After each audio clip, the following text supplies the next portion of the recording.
J'étais absolument pas prédestiné à m'occuper des bébés puisque, moi, il y a 13 ans, je sortais de l'ENA. À l'ENA, personne ne nous a jamais parlé de petite enfance. C'était complètement hors champ des sujets sérieux et importants qu'on apprend, aux technocrates qui vont diriger la France. Un enfant de 4 jours, il est déjà capable de distinguer la langue maternelle qu'il a entendue, in utero, des autres langues. Faire la conversation avec le bébé, c'est vraiment ça le lit des clés. Le petit poisson dans l'eau.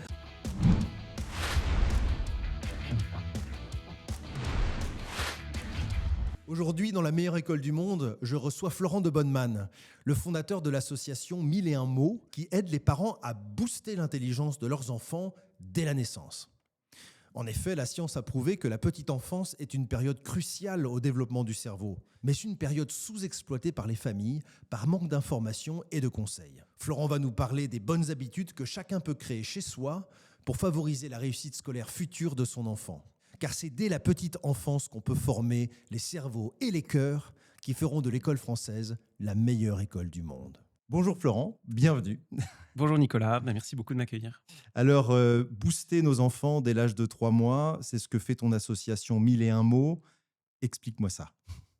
Je pense qu'il y a encore 30 ans, on se demandait, si, l'enfant, apprenait vraiment à parler avant l'âge de, 1 an et demi, 2 ans. Les dernières recherches en neurosciences, elles ont montré que oui, en fait, l'enfant, il apprend à parler déjà in utero, dans le ventre de sa mère, puisqu'il se met déjà à reconnaître les langues, dans les derniers mois de la grossesse. Un enfant de 4 jours, il est déjà capable de distinguer, la langue maternelle qu'il a entendue in utero, des autres langues. Donc le français par rapport à une langue étrangère, d'accord. Exactement, exactement, parce que, un nourrisson, un nouveau-né, son cerveau est déjà structuré pour, apprendre le langage. Les différentes aires du cerveau, qui vont permettre la reconnaissance des sons, puis des mots, puis des phrases, elles sont déjà structurées comme chez l'adulte.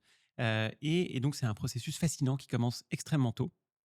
Et en fait, tout le problème, c'est que, souvent on sous-estime l'importance de ce qui se passe parce que l'enfant ne parle pas encore. Donc souvent on se dit: «Bah, il ne parle pas, il ne comprend pas encore, pourquoi est-ce que ce serait tellement, important?» Et en fait, c'est vraiment ces 2 premières années de vie, que toutes les fondations, du langage, se mettent en place.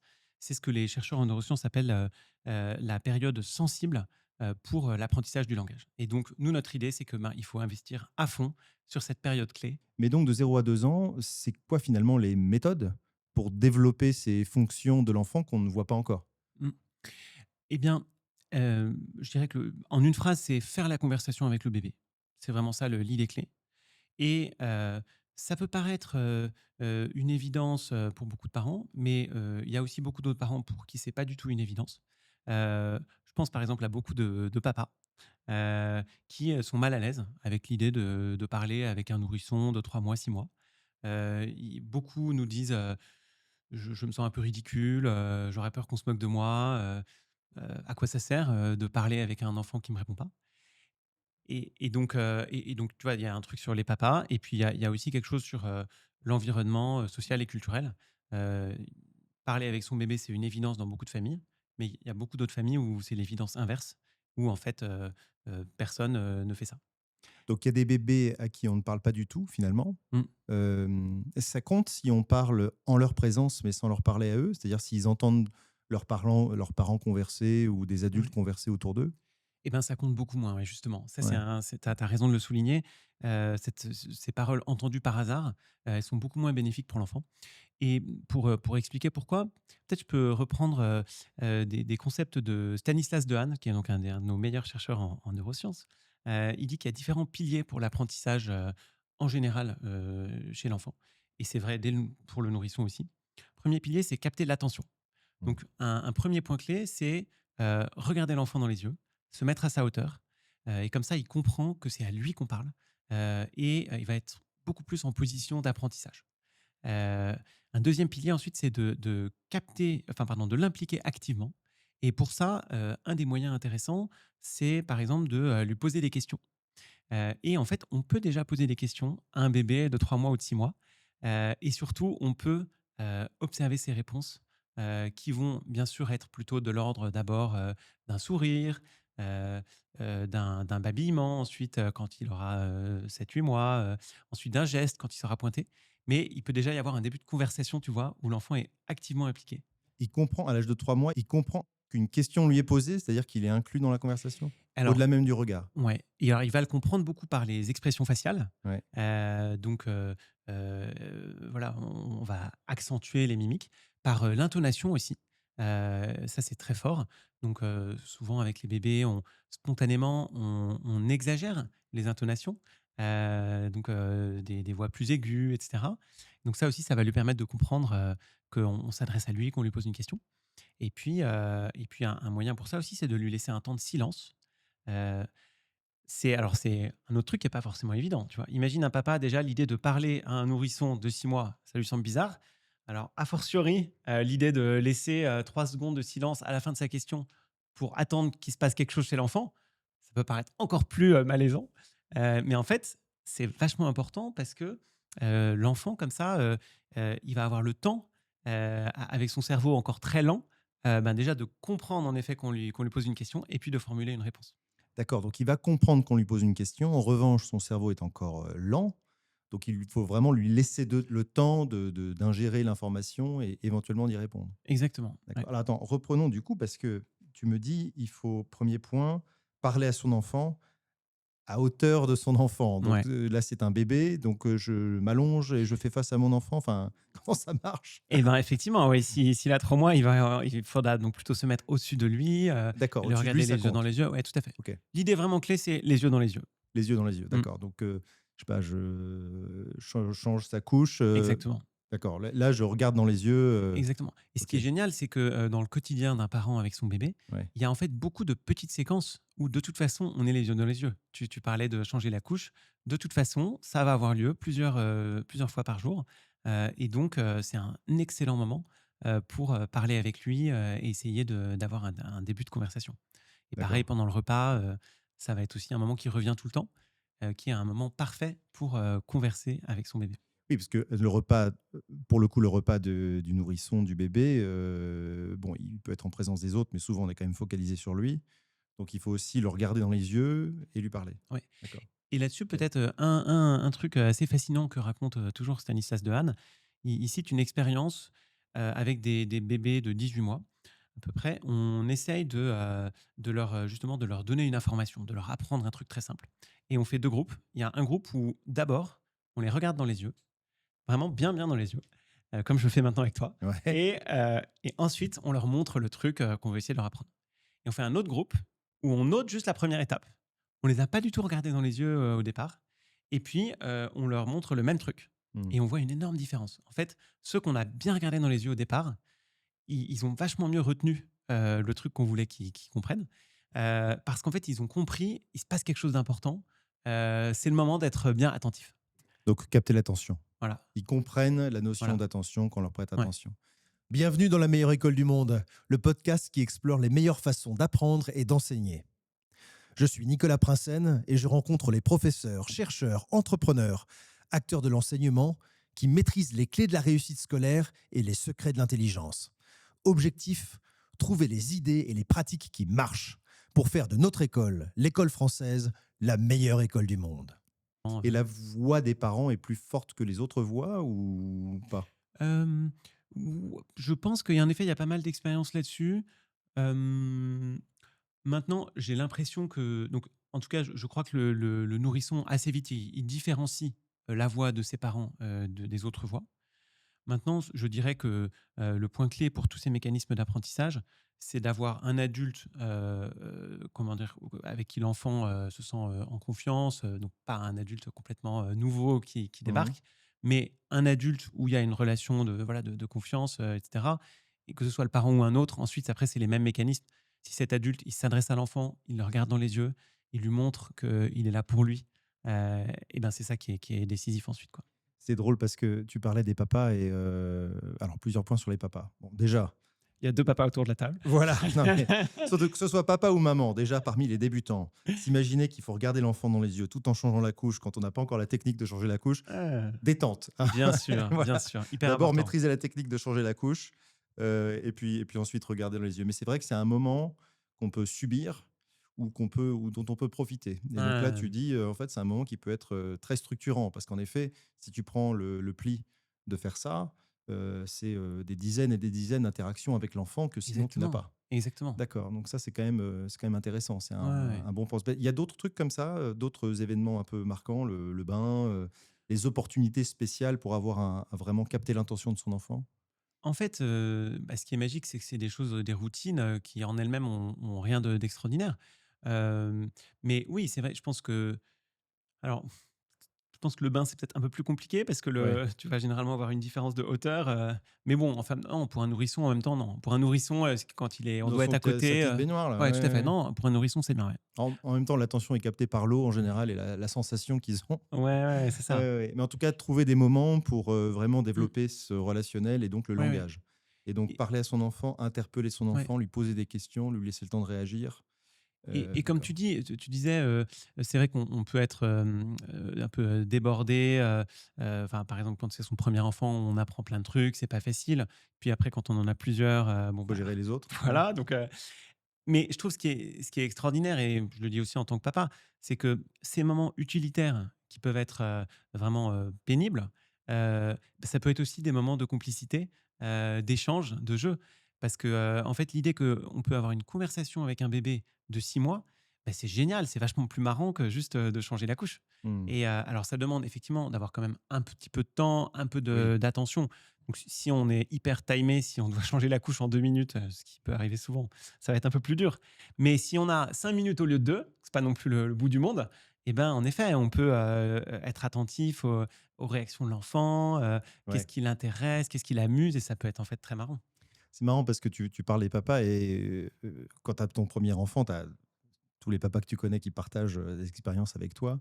Il y a je ne sais pas si c'est une rupture générationnelle ou quoi, mais moi j'entendais beaucoup ce narratif de certains papas, alors peut-être d'autres générations, qui disaient: «Ouais, tu verras, les enfants, c'est super, mais au début, il y a pas grand-chose, quoi». C'est un peu le Mmh. syndrome du tube digestif Ouais, complètement. et ils deviennent intéressants quand ils commencent à parler. Déjà, ils se tiennent debout 1 an, puis à 2 ans, quand arrive la parole. Alors Mmh. c'est vrai que la parole, c'est un moment, assez magique, Mmh. mais j'ai toujours trouvé que c'était complètement faux, pour le Mmh. coup.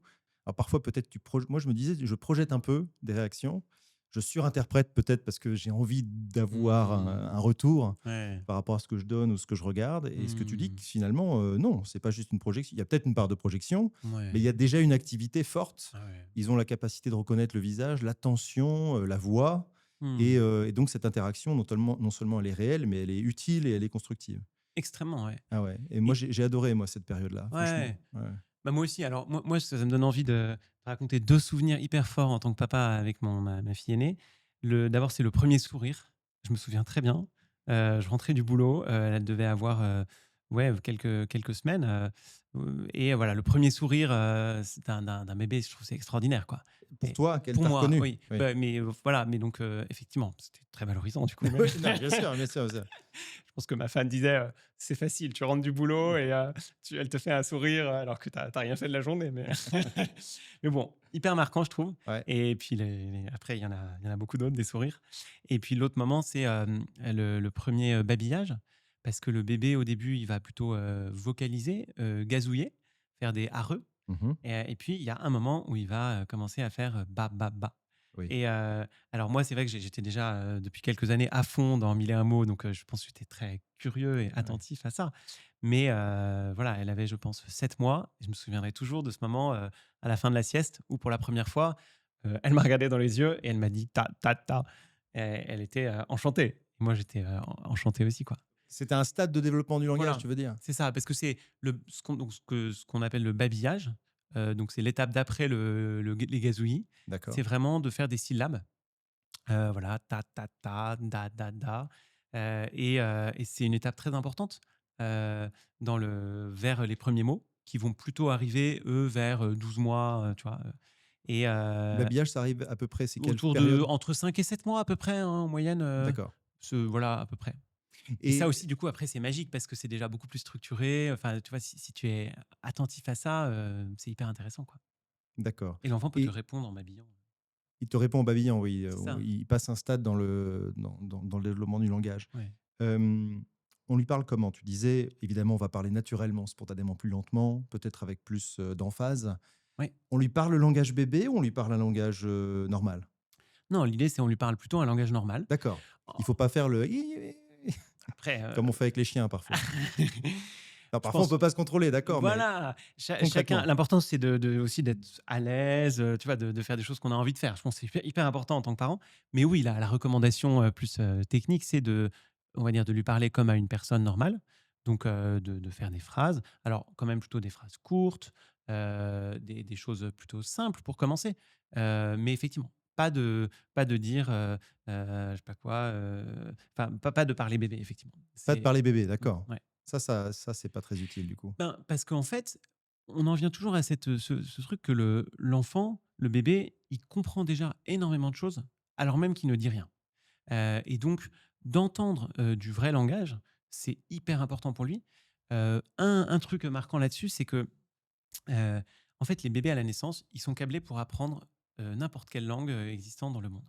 Il n'y a pas encore de spécialisation. Mmh. Par contre, dès l'âge de 12 mois, ils perdent cette capacité à entendre, tous les sons, qu'il y a dans les langues du monde. Ils ne vont être capables d'entendre, de repérer que, les sons des langues qu'ils ont entendues dans les 12 premiers mois. Et donc un exemple, là-dessus, ben, c'est, si, un enfant, qui grandit au Japon n'entend que le japonais, et bien, à partir de l'âge de 12 mois, Mmh. hyper tôt, il ne pourra plus, facilement distinguer le R et le L. Alors que pour les bébés qui entendent du français, à l'âge de 12 mois, c'est déjà un truc hyper standard, hyper facile que R et L, c'est hyper différent. Alors que pour un bébé qui aurait entendu que du japonais, pas du français, bah, c'est déjà un truc hyper dur, en fait, à repérer, tu vois? Donc il y a des potentialités qui se perdent carrément Exactement, au bout de 12 mois. exactement. Tu donnes l'exemple du japonais, c'est vrai que pour quiconque a côtoyé des Japonais qui essayent de parler le français ou l'anglais, ils ont un mal incroyable, ils n'arrivent toujours pas, enfin bien Oui, c'est souvent, ça, à distinguer le R et le L et ils prononcent l'un pour l'autre exactement. Et et comme dit Stanislas Dehaene, du coup, ils vont non seulement confondre grâce et glace, mais oui. aussi élection et érection. Ce qui Ah! peut qui peut poser des petites difficultés. C'est Évidemment, vrai. nous, c'est pareil dans d'autres langues, hein, parce que Oui, oui, je veux oui. dire, nous les francophones, il y a plein de trucs qu'on n'arrive pas à comprendre dans l'arabe, par exemple. Moi, j'ai appris l'arabe un petit peu et donc il y a 2 Ouais, dans ouais, ouais. l'arabe entre et c'est voilà, on a beaucoup de mal à entendre la Donc ça, différence. c'est mort. Bah, en Il aurait fait, fallu l'entendre avant. mais alors, Ah non. justement, non, mais tu mets le doigt sur un truc clé. C'est pas que c'est mort au sens où c'est impossible, Oui. mais ça te demande si tu essaies de le faire à 10 ans, c'est beaucoup plus dur que de le faire à, 6 mois, et à 20 ans, c'est encore plus dur. À 6 mois, même si tu ne peux pas le faire, mais tu l'enregistres. Exactement. D'accord. En fait, ce qui est ultra facile et voilà, complètement, naturel à 6 mois, te demandera un effort, à 6 ans, encore plus à 10 ans, encore plus à 20 ans et ça deviendra en effet surhumain à 30 ans. Mais pourquoi est-ce que dans ce cas-là, je ne ferais pas écouter à mon enfant avant ses 12 mois un peu toutes les langues du monde?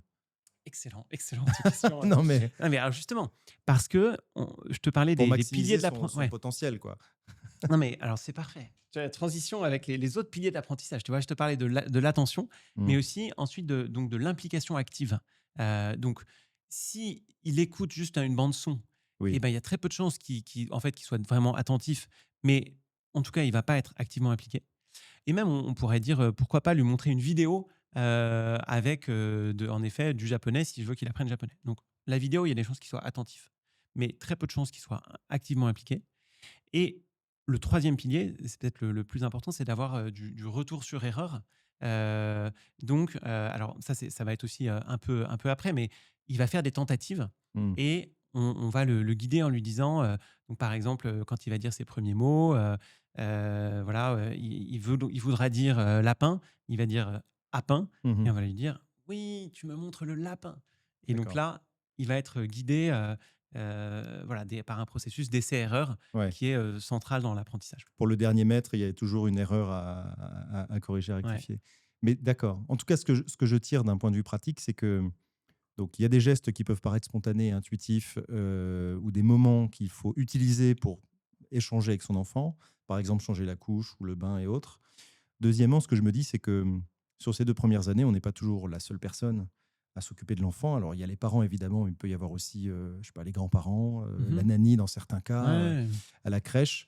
Donc là, toi, ton conseil, c'est quoi? C'est de carrément vérifier ou briefer les aidants? Alors, ça dépend qui sont les aidants. Si les aidants Ouais. sont les grands-parents, c'est pas facile de les briefer.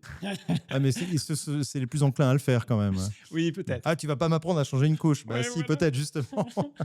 Non, mais c'est pas eux qui ont le risque d'être sur le smartphone a priori. Non, non, non. Mais bon, les grands-parents, du coup, je pense que ça dépend de la relation que tu as avec tes parents. Moi, je peux parler peut-être des professionnels. Ouais, ouais. Justement, c'est aussi ça, hein, moi, mon histoire avec la petite enfance. Au tout début, quand j'ai commencé à lancer des projets là-dessus, on voulait former les professionnels de crèche à mieux faire la conversation avec les bébés. Mmh. Globalement, elles nous ont dit soit on le fait déjà, ou soit c'est pas possible de faire ce que vous, ce que vous dites. Alors, bien sûr, certaines étaient quand même fans de ces projets, etc. Mais il y avait pas mal de réticences. Et il y avait aussi le truc, c'est un métier très fatigant, pas très bien payé. Et donc, nous demander de faire encore plus d'efforts pour faire encore plus de choses, c'est pas facile, tu vois. Et c'est ça qui a fait qu'assez vite, on a pivoté vers un projet vers les parents.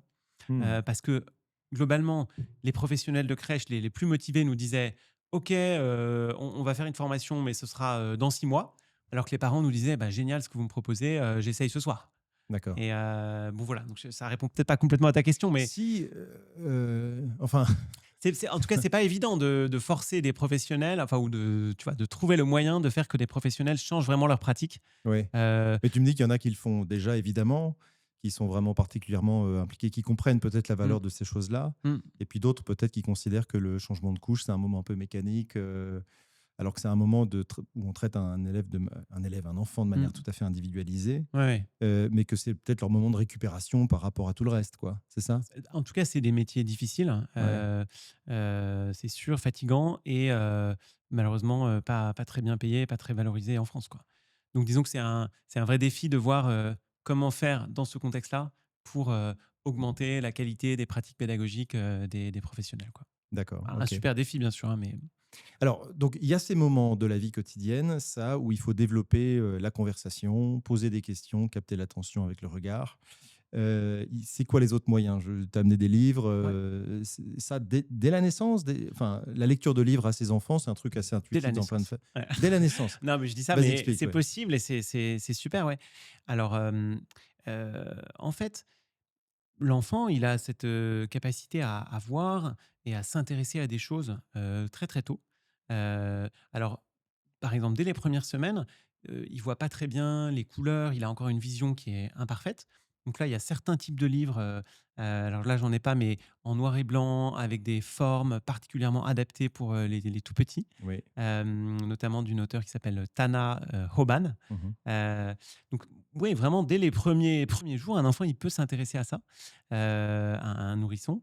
Et puis, oui, ensuite, en fait, avec les livres, la clé, ça va être aussi, bah, les mêmes étapes. Capter son attention, Mmh. sur le livre, essayer de l'impliquer activement et puis ensuite en faire un truc interactif où, il va faire des tentatives et on va lui faire un retour sur sa tentative, tu vois?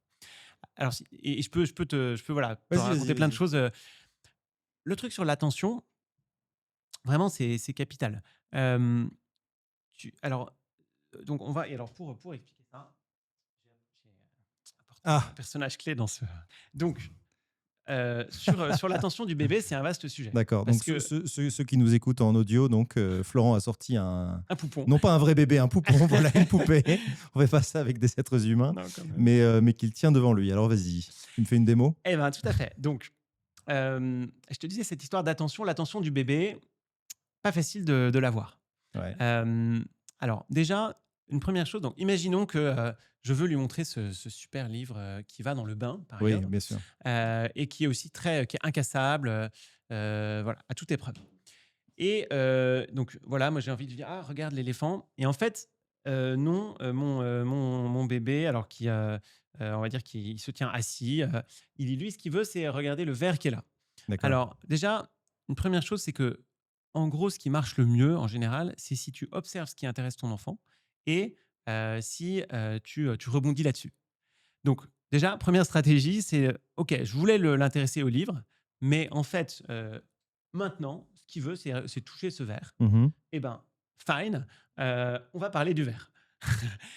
Et ça, c'est une stratégie hyper forte parce qu'en fait, l'idée derrière ça est enfin, prouvée par beaucoup de recherches, c'est que si je détourne son attention sur le livre, en fait, ça a beaucoup de Ouais. chances de pas marcher. Donc moi, je vais lui dire: «Ah, regarde l'éléphant», mais en fait, lui, il va regarder le verre.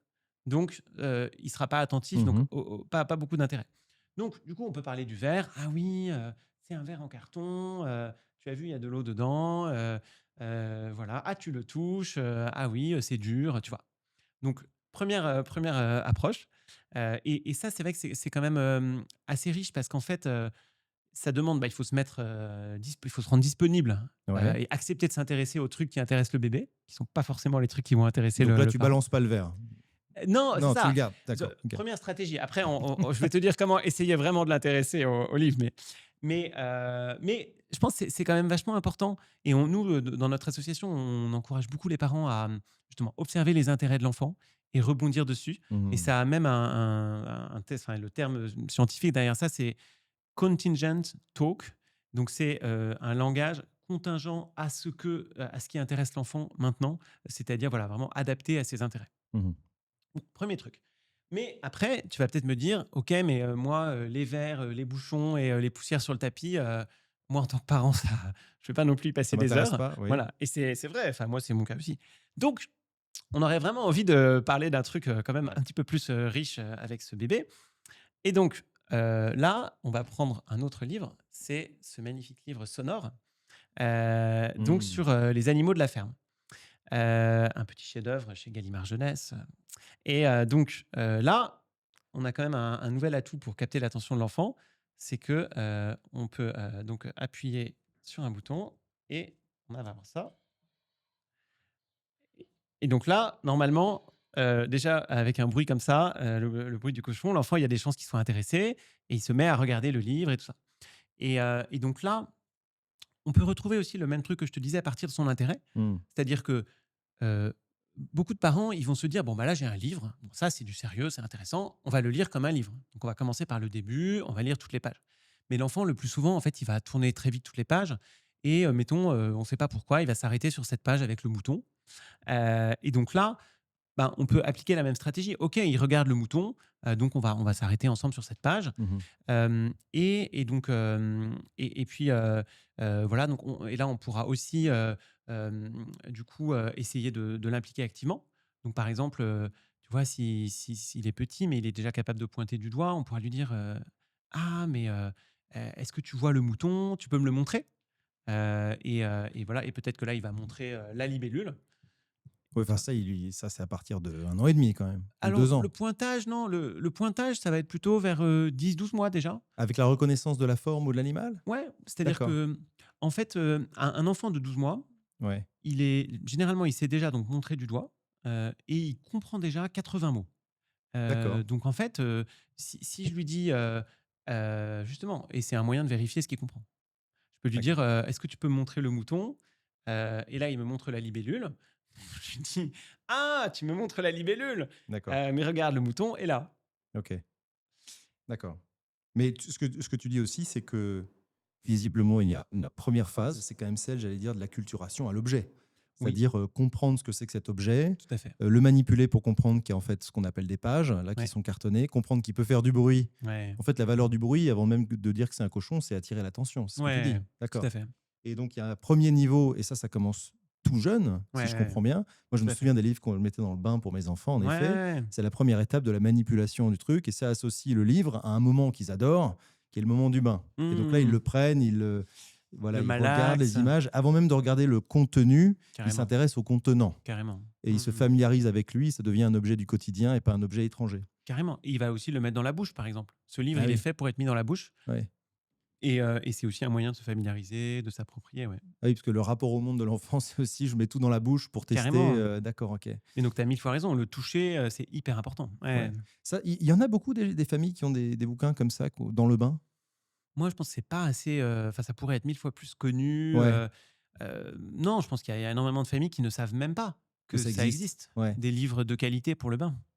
de qualité. En tout cas, ouais, les livres comme ça, un peu plastifiés, qui sont faits pour le bain, en tout cas dans mon expérience, et tu as l'air de le valider, je vais dire scientifiquement par la Ouais. pratique, c'est vraiment super.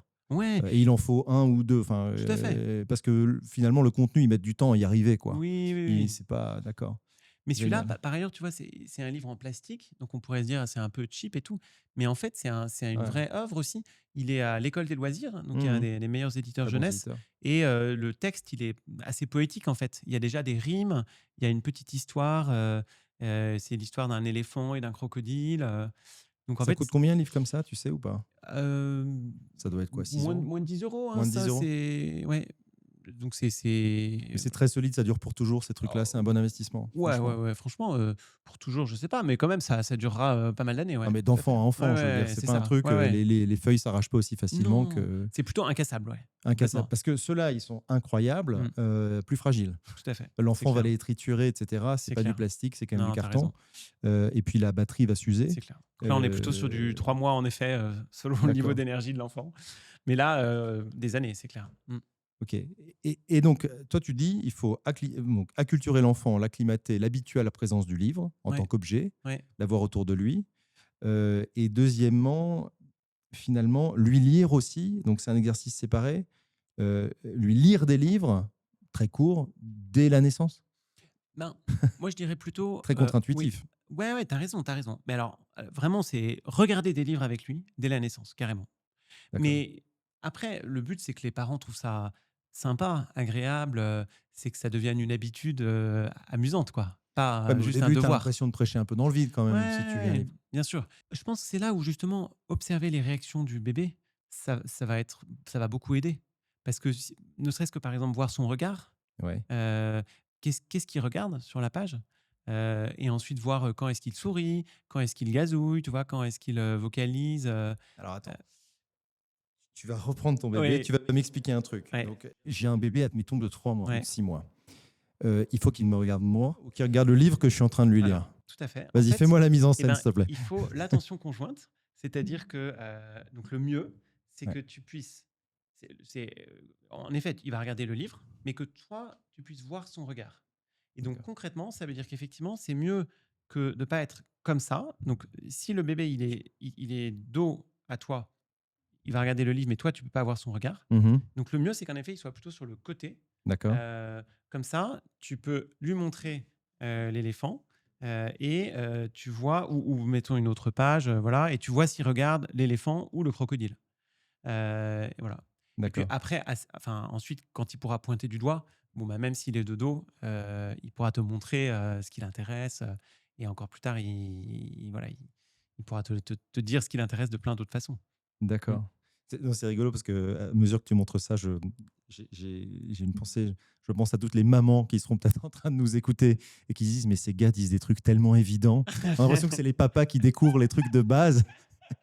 Bon, c'est peut-être un bon argument, mais la réalité, c'est que c'est ce que tu me dis depuis des années d'ailleurs, hors, en antenne, j'allais dire, c'est que ces savoirs qui peuvent paraître, intuitifs ou qui se transmettent de génération en génération, en fait, sont totalement absents, de familles entières ou de Ouais, populations tout à fait. entières ou de je sais pas, tu vas nous expliquer ça, Mmh. mais que du coup, c'est pas du tout intuitif ou pas du tout intuitif que ce que tu avais imaginé. Et Ouais, la ouais. deuxième chose que je me dis aux mamans qui doivent se moquer de nous et je leur accorde tout à fait Mmh. le bénéfice du doute, c'est aussi que tu es arrivé à ces conclusions et à considérer l'importance de ces gestes après avoir envisagé tout un tas d'hypothèses et avoir estimé que finalement, ces choses-là, aussi simples soient-ils, sont finalement les plus fondamentales et peut-être les Mmh. plus efficaces. En, Ouais. en gros, ma question, c'est pourquoi est-ce que c'est si important là, ce qu'on est en train de se dire finalement? Pourquoi Mmh. tu t'intéresses à ça, toi? Mmh. Mais parce que finalement, c'est la base de tous les apprentissages, futurs, Ouais. le langage, et aussi parce que, il y a une fenêtre d'opportunité unique. Ces 2 premières années, c'est une fenêtre exceptionnelle, et une fois qu'elle se referme et ben, il y a plein énormément de choses qui restent possibles, mais ça va être moins facile, tu vois, pour certains apprentissages. Et si je fais pas tout ça, ça se paye comment? Mon gamin à 3 mois, il a moins de mots, Ouais, en tout cas, si on ne parle pas du tout ou juste le minimum, tu vois, utilitaire avec, un bébé, dans, ces 2-3 premières années, le risque, c'est quand même qu'en effet, il soit beaucoup moins entré dans la parole et que donc il parle beaucoup moins, à 3 ans, 4 ans. Alors Et attends, parler beaucoup moins, ça veut dire quoi? Ça veut dire Ça veut dire avoir moins de mots ou ça veut dire, parce qu'on va dire: «Oh bah, c'est un enfant qui parle pas beaucoup», Mmh. tu vois? C'est ça que tu veux dire ou tu veux Non, pas seulement moins de mots, mais surtout enfin, effectivement, un vocabulaire moins riche, ça c'est d'accord. une chose et il y a des études, assez marquantes là-dessus, mais aussi, des phrases, beaucoup plus courtes, moins complexes et puis en profondeur encore, une capacité du coup de s'exprimer, d'exprimer ses émotions, de communiquer avec les autres, de raisonner beaucoup, beaucoup moins forte et c'est ça, à la fin, le truc, profond. Et ça, c'est mesuré à partir de quel âge? C'est le fameux, à 3 ans, à l'entrée en école maternelle, on Ouais. voit déjà des Ouais, inégalités ouais, fortes? oui.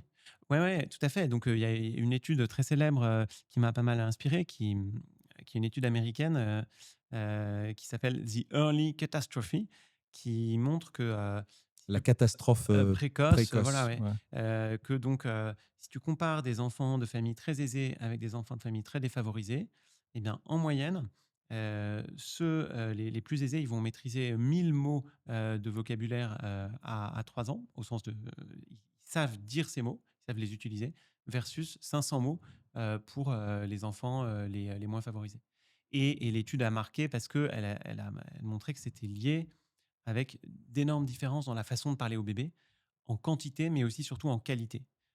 Justement en termes de quel type d'énoncé les enfants entendaient pendant leurs 1 mois, leurs premières années.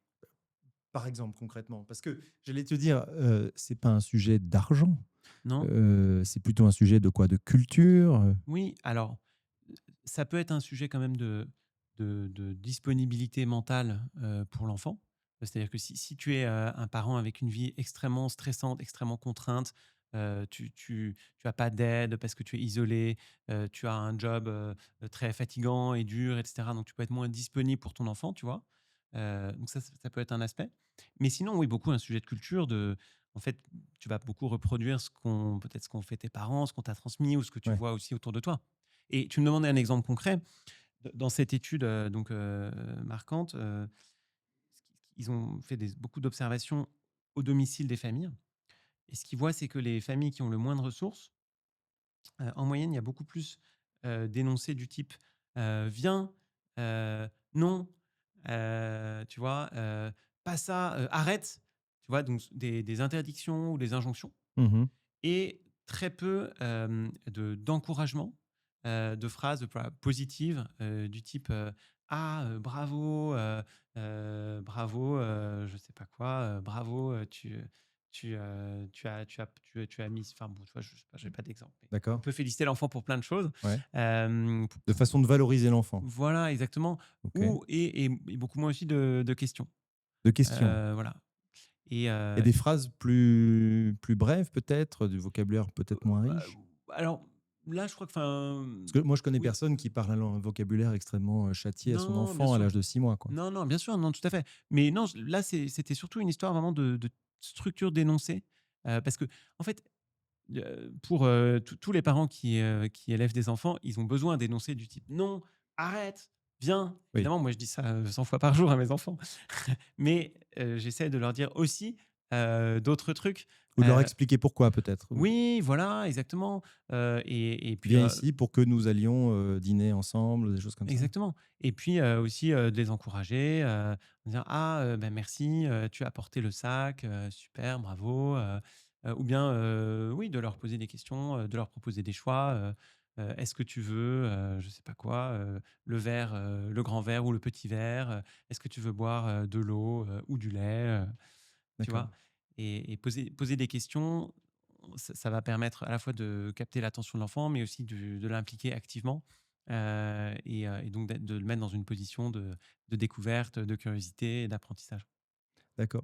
Je pose la question de l'argent parce que, quand on parle de milieu favorisé, défavorisé, je me dis: «Mais attends, le gamin, CSP++, mais dont les 2 parents travaillent, tôt le matin jusqu'à tard le soir, Ouais, ouais. qui va être dont la couche va être changée peut-être par une nanny, Ouais. souvent étrangère», enfin, finalement, il est pas en super posture. Tu Non, vois ce que je veux dire? bien sûr, bien Et sûr. donc, et à l'inverse, il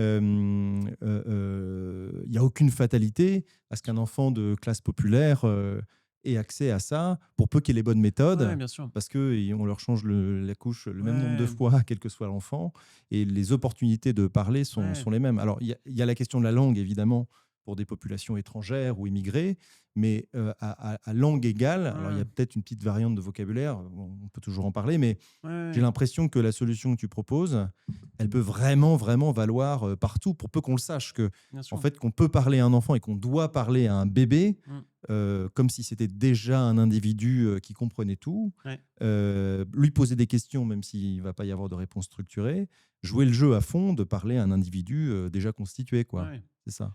Non, mais carrément. Donc tu as raison, c'est intriguant parce que tout ce dont Ouais, on parle, on se dit: «Pourquoi il y a un rapport avec, l'argent, les ressources?» Je pense que probablement, en effet, le facteur, culturel, des normes culturelles, ouais. c'est sans doute le plus fort. Hem, Nous, dans notre association Mille et un mots, on travaille avec beaucoup de familles, qui ont soit immigré elles-mêmes en France ou bien qui sont, issues de l'immigration Hmm. et alors, il peut y avoir certaines pratiques où, peut-être, heu, par exemple, chanter des chansons, donc Et- on peut voir, des mamans qui, ont tout un répertoire, de chansons ou des habitudes de chanter beaucoup avec l'enfant. Ce que feraient peut-être pas, des papas, avec, plein d'argent, nés en France. Mais de l'autre côté, beaucoup nous disent: «En fait, chez moi, en Algérie, ou au Sénégal, enfin, en fait, c'est pas personne ne fait ça de parler avec un enfant, de Hmm. 6 mois ou d'un an, les yeux dans les yeux, en lui parlant, comme un peu comme un adulte. C'est pas comme ça qu'on élève les enfants et probablement, c'était pas non plus comme ça en France, il y a 100 ans. Donc c'est vrai que cette histoire de s'intéresser, beaucoup, aux nourrissons, pas comme, des tubes digestifs, mais comme des personnes déjà en devenir, c'est un truc assez récent dans Pour les l'histoire de nos. papas, peut-être pour les papas. Mais l'histoire du soir chez les enfants, j'ai Oui, l'impression que c'est une pratique, je peux me tromper, hein, en tout cas française ou européenne, très ancienne. oui, Bah, mais les contes mais mais d'Andersen, les pas il contes y de a Grimm. pas il y a 200 ans en tout cas. Peut-être pas il y a 200 ans. Oui, oui, Enfin, oui. à l'époque où on mettait en Non, mais nourrice, les enfants, jusqu'à l'âge de 3 ans, c'était pas ouais. Non, mais c'était je veux pas mmh, juste en faire une question d'histoire, comme oui. si certains pays étaient, tu vois, 100 ans en arrière. C'est pas le sujet, Mmh. c'est plus un sujet de culture, en Ouais, effet. ouais. Comme tu dis, et ça, c'est un truc qui m'avait beaucoup marqué en Afrique. Quand j'étais allé au Kenya, enseigner dans des établissements quand on avait 20 ans, c'était à quel point l'utilisation de la chanson et du chant Mmh. était prévalente, y compris pour enseigner tu vois, des tables d'addition, de multiplication, Mmh. que le chant comme outil de mémorisation était finalement très développé et donc finalement très efficace Ouais, ouais. et paraissait intuitif. Et qu'il y avait beaucoup plus de chansons, de chants que ce que j'avais connu Mmh. moi enfant. Alors, d'ailleurs, chanter à son enfant, c'est bien aussi, j'imagine. Mmh. Enfin, À fond, ouais, tout à fait et là aussi, si tu veux, je peux te faire une petite démo, mais parce que, en fait, vas-y. mais ah bah, toujours partant. Non, mais parce que chanter, c'est vachement bien. Ça aide l'enfant, par exemple, à mieux distinguer les sons parce que, souvent dans la chanson, on articule de façon, tu vois, Hmm. très accentuée, tout ça et ça peut être super aussi si on fait des gestes. Heu, donc par exemple, un tube, tu vois, c'est, les petits poissons dans l'eau et Oui. ben, tu peux le faire avec des gestes, et l'enfant va associer du coup, au son d'un mot, Ouais. des gestes donc voilà, les petits poissons D'accord. dans l'eau, tu vois? Ok. Ce genre de truc, et enfin bref, on peut faire Bon, ça, Florent, je dois admettre que ça, j'ai jamais trouvé vraiment de super chansons avec mes enfants. Donc là, vraiment, tu me donnes une leçon. Je leur parlais beaucoup à cet âge-là. Mais alors, les chansons, il y avait Baby Shark, évidemment. Non, mais je D'accord. pense que plein de papas, se sentent, ridicules, de chanter C'est à pas, leur bébé ou alors sont pas à l'aise ou n'aiment pas j'ai- ça, quoi. je pense que j'ai pas trouvé la Ouais. bonne. J'ai pas trouvé la bonne chanson pour jouer le jeu. Beh, je Ma femme est ah, très forte là-dessus non, aussi. mais il Donc y a bon, aussi, «Tourne, tourne, oui, petit moulin», plein ouais, de trucs ouais. comme ça, quoi. Ça, c'est la mamie qui a très bien géré cet aspect-là. Non, non, mais tout, en fait, je pense que les papas, ce qui les intéresse, enfin, là où ils retrouvent l'intérêt du moment, c'est ce qui marche et pourquoi. On est Mmh. souvent, nous, sur l'idée de faire des choses utiles, etc., Ouais, dans la performance, ou je ne sais ouais, pas. Et donc, c'est vrai que je pense qu'il y a beaucoup de potentiel à expliquer finalement que tout ça est très utile, quoi. carrément. Parce que le Ouais, papa, sinon, il a l'impression que tu as finalement, raison. on a besoin de lui bien plus tard. Et ce que Ouais. tu dis là, c'est que non, en fait, surtout s'il y a un peu un partage des tâches, Mmh. si les papas d'aujourd'hui bon, bah, changent parfois la couche ou couchent les enfants, Mmh. évidemment que c'est des occasions de parler à l'enfant et de l'aider à développer son langage, son Ouais, ouais, attention, ouais. etc. Ouais, ouais. Et puis, capter l'attention du papa et de la maman, c'est tout aussi utile, quoi. Que ce soit pas juste l'attention de la maman et que le Carrément. papa donne l'impression de pas porter attention à son enfant. Ouais, ouais, ouais, carrément.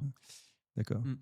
Mais en tout cas, effectivement, c'est non seulement c'est utile, mais on peut dire que c'est le meilleur, investissement, collectif, et éducatif.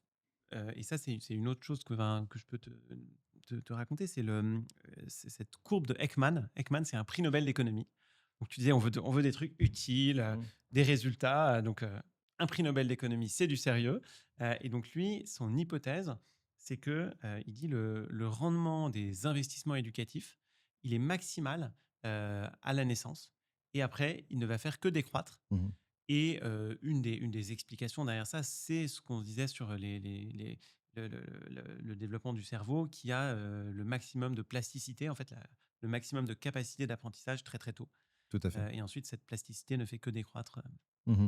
Il y a un 2e point de développement des sciences éducatives ou de la psychologie cognitive de l'enfant, qui a été développé, c'est cette notion de fonction exécutive Ouais, qu'on développe à un jeune âge. ouais, ouais. Et ça, je veux toujours le souligner, vraiment dans le podcast dès que j'ai l'occasion.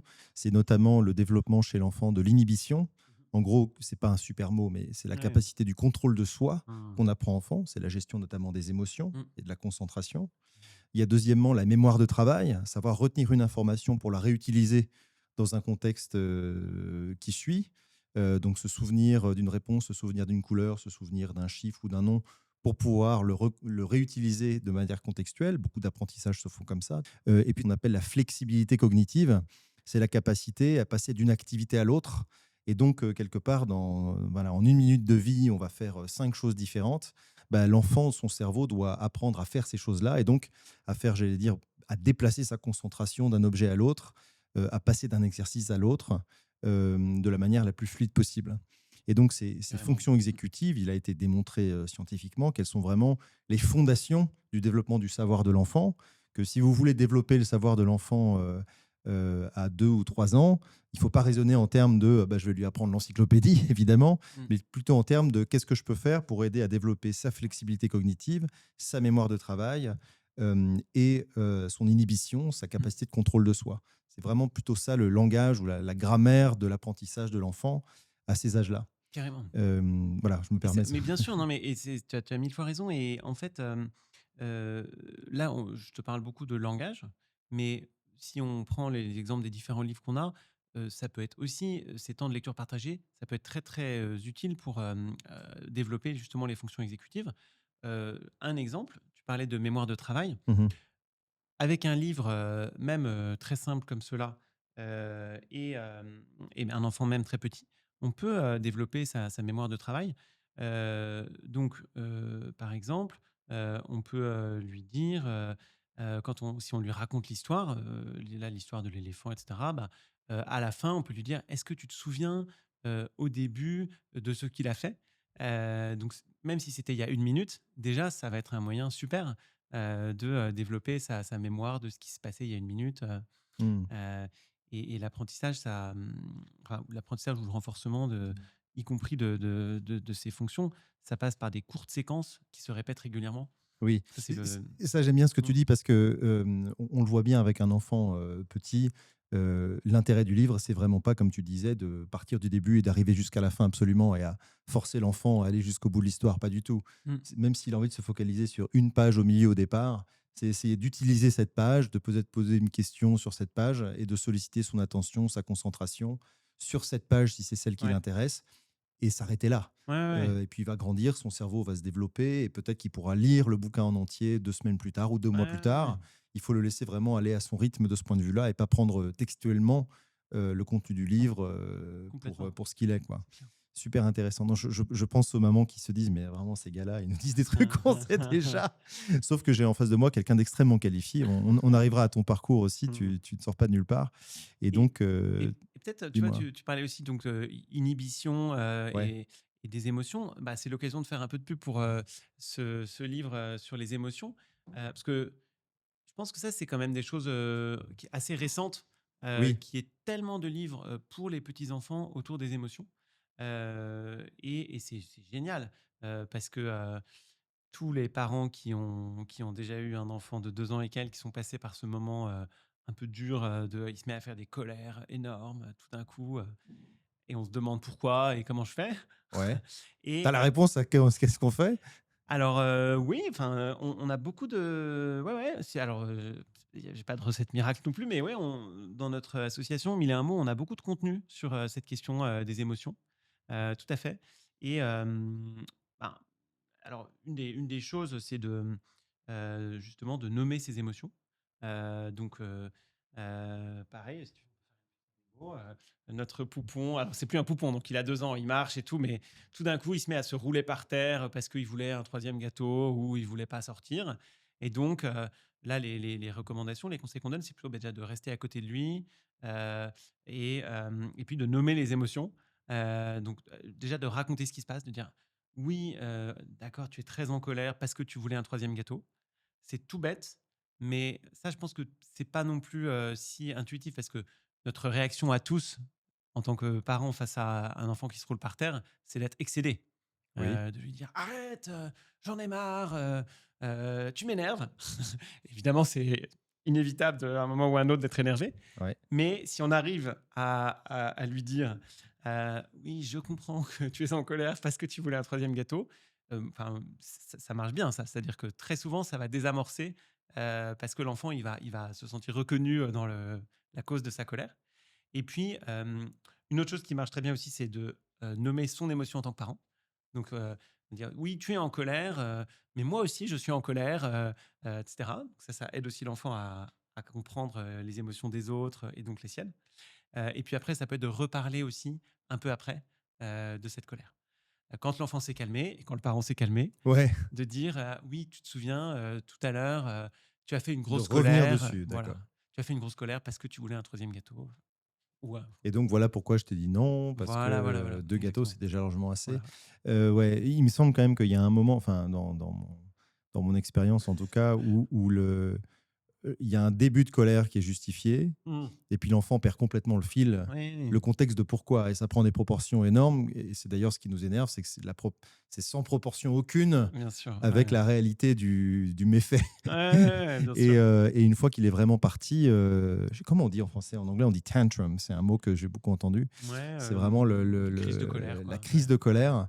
Elle prend des proportions infinies. Ouais, Et c'est dans mon expérience, il faut juste attendre la fin. oui, c'est ça, exactement, mais en tout cas, le conseil qu'on donne aux parents, c'est plutôt de rester à côté de l'enfant. Ouais. Alors, sauf si, en tant que parent, on est vraiment, excédé, c'est-à-dire que si on a peur de se mettre à le frapper, non, il vaut mieux, dans ce cas-là, prendre une pause. Mais sinon, si on peut rester à côté de l'enfant, ça c'est plutôt réconfortant pour lui quand même, et voilà, d'essayer de lui parler et que ça peut aider. Alors, admettons, ça c'est quand on a un. Oui. Quand on a d'autres autour Ouais, qui deviennent fous à entendre le troisième ouais, devenir ouais. fou, tu le déplaces, tu l'isoles quand même? Ben, après, On se débrouille. oui, et puis il y a aussi, ça peut être aussi des choix éducatifs et il y a pas non plus, une seule Oui, recette, d'accord, mais ok. quand même, en tout cas, bah, c'était pour dire que, finalement, dans tout le thème, parler avec votre enfant, ça peut être aussi un bon moyen de, surmonter, ces épisodes de colère, d'arriver à les canaliser En, petit à en petit. tout cas, ce que l'enfant soit reconnu par la parole, puisse mettre un mot sur l'émotion, Mmh mh. la colère. Mmh. Peut-être comprendre que, à travers ce mot, que peut-être une colère, ça doit s'arrêter aussi, Ouais, que ouais. c'est pas forcément toujours justifié, qu'on est Oui, dans un registre, etc. Ça a de la valeur. Le langage va carrément, aider à réguler le c'est ça. comportement. Et les livres aussi, c'est-à-dire que là, cet exemple de livre, donc Petit chat est en colère, et ben, voilà, d'ailleurs, petit chat, il a bien mangé, mais il veut encore un biscuit, donc il se met à pleurer, et bref, donc en représentant, dans le livre, le quotidien des émotions et des colères de l'enfant, c'est extrêmement puissant pour que l'enfant arrive à justement, en prendre conscience de ses émotions, qui est une première étape pour ensuite arriver à mieux les maîtriser, arriver en effet à inhiber, quand il le faut, D'accord. son désir, sa frustration, son impatience, S'il reconnaît dans un personnage une attitude qu'il sait avoir ou qu'il a déjà connue, ça lui permet un ouais. peu d'extérioriser, d'objectiver le Ouais, truc, ouais, de ouais. prendre la distance et donc du contrôle. C'est ça. Ok, donc Et conseil aux parents d'aller en librairie, chercher un bouquin peut-être, demander à son libraire qui permette à l'enfant de s'éduquer lui-même ouais, ouais. à la réalité d'une colère qui est celle d'un personnage et pas la sienne. ouais, ouais. En tout cas, Mm. je pense tous les libraires aujourd'hui, ils ont plusieurs Oui, oui. bouquins sur les émotions, la colère, etc. Puis après, ça peut être très drôle, hein. Donc, un des livres qu'on a là-dessus, qu'on envoie aux parents chez Mille et un mots, ça s'appelle Cookie dit non. Et récemment, je l'ai lu avec mon petit garçon de 2 ans. Et lui, il adore parce que donc c'est un personnage qui dit tout le temps non. Mhm. Et donc, mon petit garçon, il trouvait ça trop marrant. Il mimait le personnage. Et donc, à chaque page, il dit non. Donc, le petit garçon, il imitait le personnage. Il fait non, Ok. non. Donc, Ouais. il trouve ça trop marrant d'imiter le personnage qui dit non. Ah, et il sait bien que lui-même, il dit non 20 fois par jour, mon fils. D'accord. Mais ça l'amuse, mais ça l'aide dans sa Oui, je progression pense, ou parce que du coup, il il a du comprend. recul par rapport Voilà, il à. a plus de recul par rapport au fait de dire non. Et donc, ça aide aussi à en parler. On peut lui dire: «Ah, bah, tu me dis encore non, comme le personnage, là, comme Cookie dans le livre.» D'accord. Parce qu'à force de dire non, le cookie dans le livre, il lui arrive des choses pas terribles ou Bah, à la fin, ça se termine bien quand même, mais il voit les conséquences du non, d'un non excessif ou oui, et systématique? puis on arrive à le convaincre quand même petit à petit de certaines choses, et à la fin, il dit oui, mais Il apprend à dire oui. oui, voilà, Non, ouais, mais c'est c'est ça. ça, tu Ouais, vois, parce que moi, je vérifie toujours le contenu des livres mes enfants, parce qu'il y a ouais, des fois, ouais, il y a des fois, c'est juste éduquer à l'émotion et on perd la notion de raison, ouais, quoi. Est-ce que ouais, parfois bien il a sûr. raison ou tort d'agir comme il Oui, agit oui, oui. et on va tout Non, non, tu justifier. raison. Donc, si tu Oui, oui, oui, veux. bien sûr.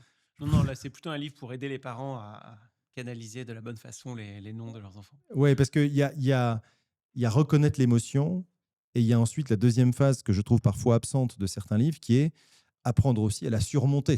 Complètement. Et la surmonter en général par la raison. Mmh. Tu es en colère, tu peux être en colère parce qu'on t'a refusé ton troisième cookie. On a Mmh. raison de te refuser ton troisième cookie parce Mmh. que déjà deux, c'est pas mal, mais Ouais, trois, c'est trop. carrément. Et je pense que cette phase-là est importante. Moi, je recommande quand même de regarder ce qui se passe à la fin des livres quand on les Mmh. achète pour les enfants parce que là, il y en a Ouais, qui sautent un petit peu la conclusion ou le retour de la raison ouais, carrément. dans le scénario de l'enfant. J'ai quelques exemples en tête, mais je ne les citerai pas. Euh, Carrément. et alors, attends, du coup, tu me parlais de livres que tu recommandes. Donc, Mille et un mots, tu es une association. On a compris que tu as mis en place un programme, j'allais dire, d'intervention. Mais concrètement, comment ça marche? Parce que tu parlais de méthodologie, tu parlais de livres. Alors, matériellement, c'est quoi? Mille et un mots, je vous appelle, ou une municipalité vous appelle, ou une famille vous appelle. Et Mmh. qu'est-ce que vous faites? Ouais, tout à fait. Hem, Ce qu'on fait donc, d'abord, le parent, il est inscrit par, son pédiatre, ou par la caisse d'allocation familiale. Au départ, c'est ça. Et ensuite, ce qu'on fait, c'est Il est que inscrit à votre programme. à notre programme, au programme de l'association Mille et un mots. Ensuite, ce qui va se passer, c'est que il va recevoir, assez rapidement après un appel, d'une professionnelle qu'on rémunère, qui, donc, va d'abord, écouter où il en est avec son enfant, heu, et donc, essayer de comprendre, voilà, comment ça se passe déjà, et ensuite de l'encourager à aller plus loin en matière, d'éveil, du bébé, éveil du langage et puis éveil en général. Donc c'est comme du coaching parental par téléphone, avec, et donc le but étant de, aider le parent à formuler lui-même un objectif qu'il aurait envie de se donner, pour, tu vois, aller plus loin dans l'éveil de l'enfant, faire la conversation, regarder des livres avec lui. Donc, les CAF, donc les caisses d'allocation familiale ou les pédiatres, envoient leur famille vers Mille et un mots, ton association. Pour quelles raisons, en fait? Parce qu'ils voient qu'il y a des familles en difficulté, il y a des enfants en difficulté, ou c'est de manière préventive par rapport à une certaine catégorie de population? Ouais. Heu, Effectivement, c'est de la prévention avant que l'enfant ait un problème. D'accord. Ça, c'est l'idée clé. C'est des enfants qui vont commencer, notre parcours quand ils ont 3 mois, 6 mois, 1 an. Donc, ils n'ont pas encore de difficultés. Tout est possible. Et par contre, c'est les parents qui ont, des faibles ressources, et ensuite, dans le détail, ça peut être soit des parents, qui, n'ont pas du tout de livres, à la maison, qui vont, énormément, exposer leurs enfants aux écrans, ou bien, ça peut être des parents, qui sont très isolés, qui, par exemple, parce qu'ils viennent d'arriver en France, donc il y a très, très peu voilà, d'entourage, donc c'est pas facile pour eux. Ou ça peut être aussi, des parents où il y a eu un aîné qui a eu, des gros retards de langage ou des grosses, difficultés. Et ça peut être aussi un indice que, il va y avoir un besoin, plus fort. Voilà, c'est D'accord. ça le genre de choses. Et tout ça, pour réserver à des familles qui ont des faibles revenus voilà, ou des faibles ressources. Et alors l'intervention, c'est quoi? C'est donc d'abord un coup de fil? Voilà, et en fait, donc, je te disais un coup de fil, mais même plusieurs coups de fil. C'est-à-dire que c'est du coaching parental à distance, mais dans la durée, avec toujours la même orthophoniste ou psychologue qui va appeler un parent donné. Donc Donc, c'est un orthophoniste ou un psychologue? ouais, les professionnels qu'on emploie, il y en a une cinquantaine qu'on rémunère, qui travaillent pour nous en freelance à côté de leur job principal. Et ouais, que des orthophonistes et psychologues aujourd'hui. Parce que eux sont habilités à mieux comprendre où en est la famille et à cibler du coup le bon dispositif? Voilà, parce que donc alors, eux, en fait, c'est elles, hein, les 50, ce sont uniquement des femmes. D'accord. Et on a déjà eu, je crois, un homme ou 2 candidats, mais ils n'ont pas été pris. Et Pas pour cette raison, j'espère. non, pas du tout, mais parce que, D'accord. c'est justement, Ouais. les compétences clés, c'est, d'abord, une très bonne connaissance du développement, du jeune enfant, en particulier, développement de son langage, et ensuite des compétences, d'écoute, du parent, et une capacité à l'accompagner pour aller plus loin. Voilà, c'est ça ce qu'on recherche principalement. Oui, parce que si tu me dis des parents en difficulté ou des parents qui viennent d'arriver en France ou qui, si je comprends bien, maîtrisent pas forcément même bien la langue, Ouais, ce qui expliquerait d'ailleurs la difficulté d'élever des enfants à la lecture ou à la langue française. euh, le vrai talent ou la vraie difficulté, c'est de réussir à bien communiquer avec elle, oui, j'imagine. ouais, ouais, tout à fait, D'accord. et Ok. c'est aussi en effet un des talents, c'est, tout à fait, de comme tu dis, de bien créer la bonne relation, avec, malgré les barrières, de la langue ou, malgré en effet la différence. Et alors, le contenu du coaching, c'est quoi? Donc, il les appelle toutes les Non, semaines? alors c'est en fait les 4 appels, ils sont sur 6 mois, donc ça va être à peu près, 1 toutes les 4 à 6 semaines, en moyenne. Et ben, au début, on va beaucoup parler de comment faire la conversation avec son bébé, ce dont on parlait. Mhm. On propose aux parents de regarder des vidéos, pour les aider à réfléchir sur, ce qu'ils font aujourd'hui et qu'est-ce qu'ils auraient envie de faire en plus. Donc, des tutoriels?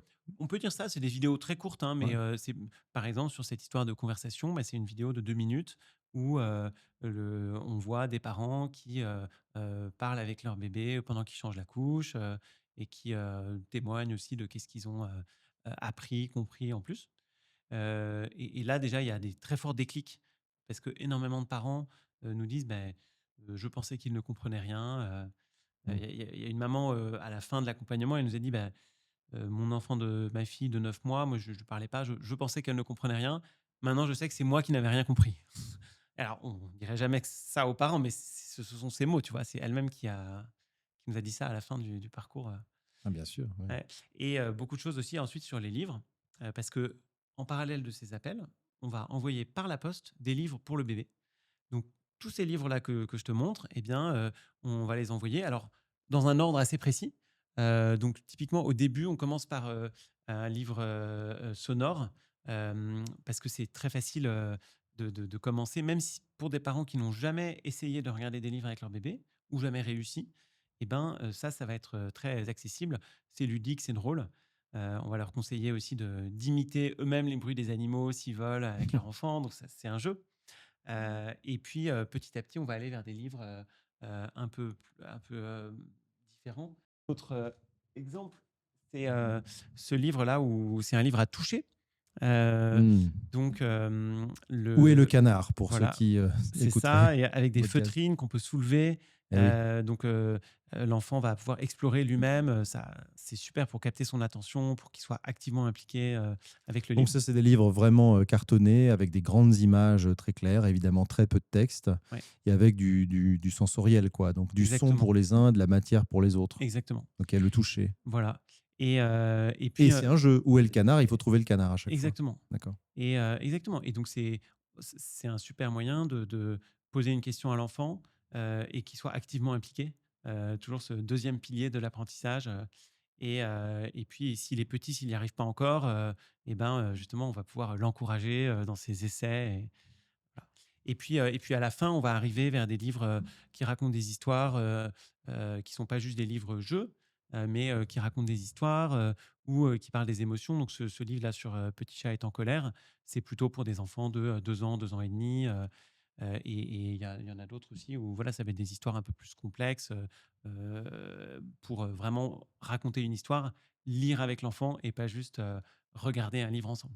D'accord, donc tu accultures ou acclimates l'enfant au livre d'abord, avec du ludique finalement, très peu de Exactement, texte exactement. et ensuite, petit à petit, tu les amènes vers, plus d'abstraction, j'allais dire, en Ouais, tout cas des histoires, où il faut exactement, suivre des débuts à la fin, imaginer exactement. des personnages et cetera. D'accord et donc tu envoies des packages de livres qui sont un peu avec une approche un peu structurée? C'est-à-dire que c'est, à peu près, Ou on livre par envoie, livre? 1 livre, tous les 2 mois pendant 1 an.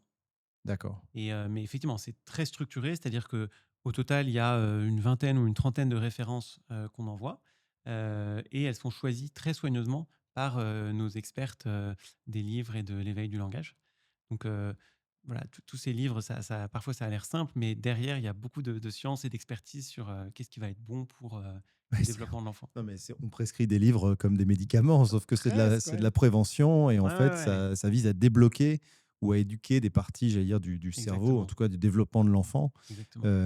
Et les familles suivent? Ou il y en a qui abandonnent en cours de route? Ou comment ça se passe? Alors non, on n'a pas du tout un taux de succès de 100, mais je pense que ça c'est normal, mais en tout cas, il y en a qui arrêtent, enfin, c'est-à-dire au bout d'un moment, on voit si elles sont pas du tout impliquées, elles répondent jamais aux appels ou bien, elles, voilà, donc du coup, dans ces cas-là, on peut arrêter. Mais on a quand même un taux de succès, très important, et en fait, ce qui est génial, c'est que c'est à distance, ça demande pas aux parents de se déplacer. Donc c'est sûr que c'est un défi parce qu'on peut vraiment pas du tout, tu vois, contraindre, d'une quelconque façon le parent. Mais en fait, ce qui est fort, c'est que comme on sait très bien, quel est leur quotidien, comment les intéresser, eh ben, on arrive à capter l'attention et l'implication des parents, même sans jamais les rencontrer physiquement. Et donc on a énormément de témoignages de parents qui nous disent, «Moi, j'ai complètement changé, mes habitudes avec mon enfant, grâce à vous», et peut-être, tu vois, je peux te donner un exemple. Mmh. Hem, une maman, qu'on va appeler, Oksana, elle, son garçon avait 2 ans quand, ils ont commencé le programme. Et c'était son cinquième enfant et elle n'avait, jamais, regardé de livre avec lui. En fait, bon, elle était très, très impliquée, mais elle misait beaucoup justement sur, les écrans, sur, lui montrer des comptines éducatifs pour qu'il apprenne plein de choses. Et donc ce garçon, à 2 ans, il parlait pas encore. Et en fait, il a eu une révélation avec, un des premiers livres qu'on a envoyé. Heu, donc à cet âge-là, c'était un grand imagier, et en fait, il a tellement aimé ce livre que, la maman nous a dit, il voulait plus, se coucher, sans le mettre sous son oreiller. Il voulait plus prendre un repas sans le poser à côté de lui sur la table. Et donc là, du coup, la maman s'est dit: «Ah ben, en fait, il adore ça, c'est super, on y va à fond», et ben, elle s'est mise à regarder, tous les jours, ce livre avec lui, en embarquant aussi sa sœur aînée. Donc tu vois, la sœur aînée et la maman ont fait une bonne team, donc tous les jours, on le regarde avec lui. Et très vite, elles ont vu qu'il se mettait à dire plein de mots nouveaux, notamment des noms d'animaux qu'il avait vus dans ce livre. Donc elles ont vu un lien direct entre, cette nouvelle habitude et son langage. Et puis, en fait, après cet enfant, il a reçu, pas mal de livres de 1001 mots. La maman s'est mise aussi elle-même à en trouver d'autres pour lui. Et 8 mois plus tard, il rentrait, à l'école maternelle, et à ce moment-là, on l'a vu la maman, et elle nous a dit, «Bah, maintenant les livres, c'est toute sa vie». Et donc c'était incroyable, tu vois? En 8 mois, un changement complet, et des histoires comme ça, on en a, des centaines, aujourd'hui. Et donc ils ont rattrapé tout leur retard de langage à ce moment-là, C'est ça, grâce au c'est ça. programme? En fait, OK, à 2 ans, c'est un peu dur de dire si c'était vraiment un retard de langage, mais d'accord. effectivement, ce qui est énorme, c'est qu'au moment où il est rentré à l'école maternelle, il parlait tout à fait normalement, et ça, c'est sûr que c'était hyper important, pour, la bonne entrée dans l'école et Et l'apprentissage. avant, cette maman, y compris pour ses enfants avant, n'avait pas intégré les livres à Non, ses pratiques éducatives? non, c'est-à-dire qu'en fait, c'est une maman qui, elle-même, n'aimait pas beaucoup lire, et donc pour qui c'était pas du tout un standard de montrer des livres à des jeunes enfants comme ça. Tu parles des écrans et je pense que c'est un sujet, vraiment fondamental parce que, Ouais. hem, j'imagine comme ça que les écrans, surtout à ces âges-là, de 0 à 3 ans, sont un obstacle plutôt à l'apprentissage dans bien des cas. Mmh. Est-ce que j'ai raison déjà? Parce que intuitivement, on aurait pu penser il y a 20 ans que c'était l'inverse. Peut-être que c'est les écrans hyper omniprésents qui posent un problème et peut-être pas l'écran maîtrisé qu'on a peut-être connu, nous, mieux Mmh. enfants. Mais tu as par ailleurs été co-auteur d'une tribune récemment qui avait l'air plutôt de s'opposer à l'idée de l'interdiction systématique de l'enfant, des écrans aux enfants de moins de 3 ans, puisque c'est le Mmh. débat public en cours. Est-ce qu'il faut ou Mmh. non interdire l'accès Ouais, aux écrans pour les enfants de moins de 3 ans? Donc, ouais. c'est quoi ta position là-dessus? Bah, le problème des écrans, avec les bébés, c'est surtout que d'abord qu'ils sont inutiles. C'est-à-dire que, heu, les écrans, ils sont très forts pour, captiver l'enfant, pour capter son attention. Donc ça, c'est le premier pilier. Mais avec des très jeunes enfants, ils sont nuls pour, l'impliquer activement.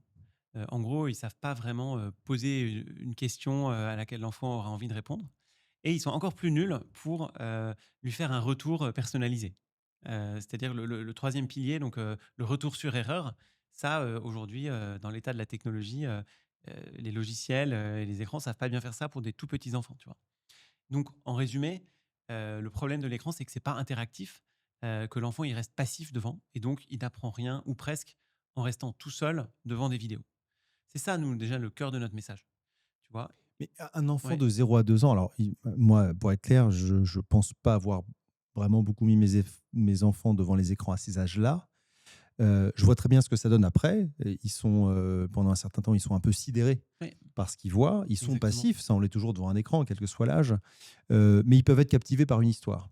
Oui. Et on voit la différence entre quand Tout à fait. ils regardent totalement passivement, ils sont juste sidérés par Mmh. l'espèce de truc, C'est ça, et puis ils suivent activement une histoire, ce qui est quand même exactement. déjà beaucoup mieux. Bien Alors ce sûr, sera bien jamais sûr, interactif, mais il y a quand même quelque chose. bien sûr. À ces âges-là, 0 à 3 ans, j'ai aucune idée ou aucun souvenir de ce que ça donne. Ils sont Oui, comment devant un écran? ben, en fait, oui, je pense que la capacité, comme tu dis, à se concentrer devant une histoire et cetera, donc qui sera courte au début, c'est plutôt en effet, entre 2 et 3 ans que ça peut arriver. Oui. Et effectivement, avant, comme tu dis, cette, idée de sidération, ils sont captivés, mais pas parce qu'ils sont, réellement, impliqués dans une écoute, un processus d'apprentissage, quoi. D'accord. Donc premièrement, ça sert à rien.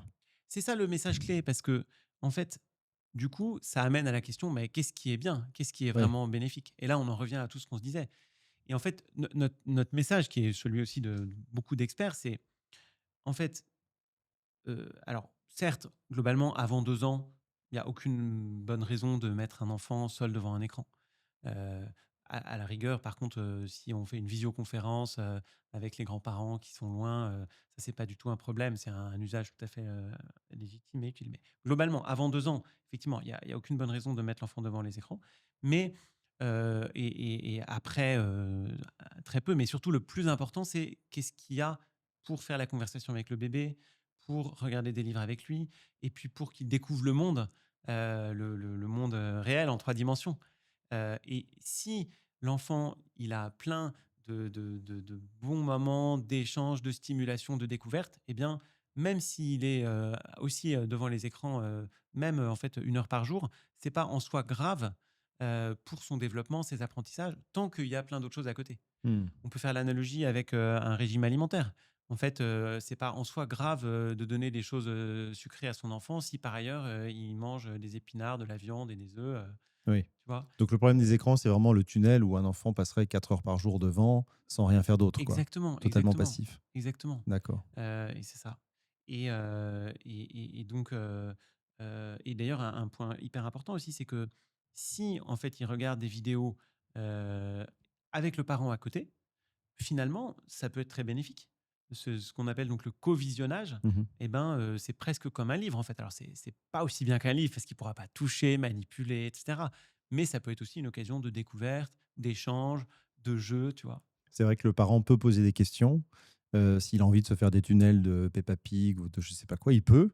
Non, mais il y a des choses à en tirer. Ça, Mmh. ça je le Oui, reconnais. voilà. Après, je pense que la patience du parent Bien est quand même sûr. assez limitée. Puis c'est aussi du coup pas mal une question de qualité du contenu, comme, Ouais, comme pour les livres. ouais, bien Si on sûr. choisit, des petits, courts-métrages, adaptés à l'âge de l'enfant, ça peut être très bénéfique et il y a des cinémas qui proposent des séances, très jeune public, dès, 2 ans, 3 ans Ah avec, oui. des chefs-d'œuvre, Pour ces enfants de 2 à 3 Ouais, ans, des ouais, tout à chefs-d'œuvre? fait. Ouais, ouais, tout à fait.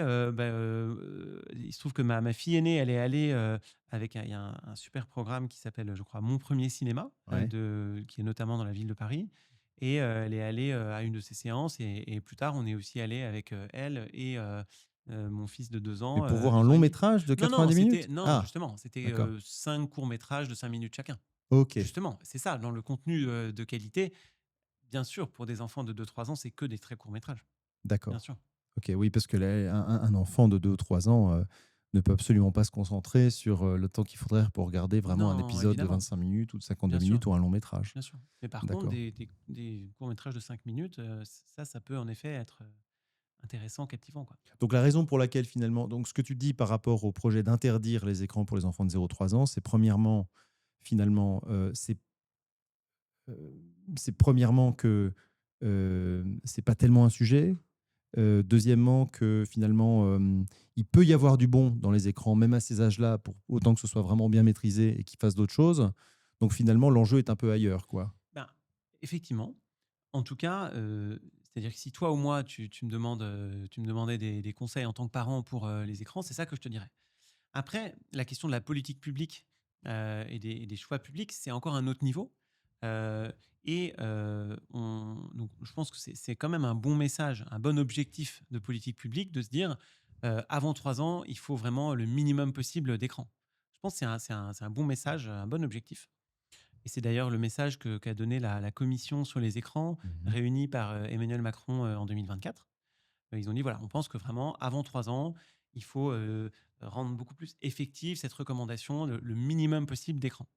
Hem, Maintenant la question c'est qu'est-ce qui est vraiment efficace pour que ce message arrive aux oreilles des parents, qu'il soit entendu et qu'ils adhèrent à ça? Ça, c'est pas facile Mmh. et c'est là où ensuite, tu vois, on peut avoir un débat sur, bah, et si on avait une loi pour le dire, pour pas seulement le dire quoi, une loi pour le mettre dans la loi, est-ce que ça améliorerait les choses?